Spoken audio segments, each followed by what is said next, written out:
Ito, this is the new donor's card na binigay sa amin. This is my, I think, 7th or 8th blood na donation. Here is there. Malaya. Right here.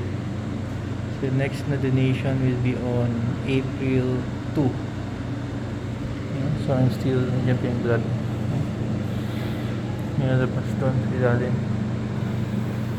So this is healthy naman, no? Once in a while you donate blood.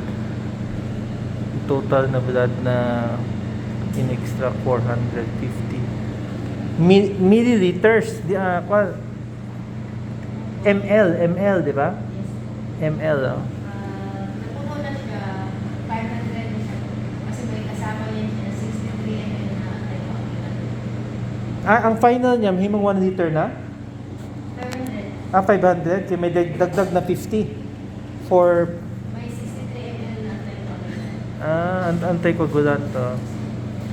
Si matanggap ng donor is kwan siya 500 ml na most likely average. This is my, I'm waiting na for my blood to be extracted.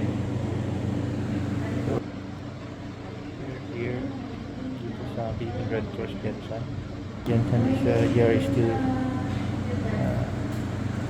resting. So officially pwede kayong bumalik sa April 2 for another blood donation. Nandito na yun. Dito yung card.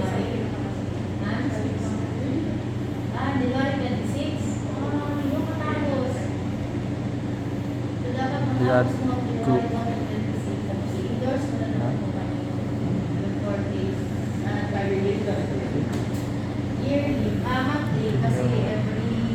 Pinupuno 450 ml blood extracted.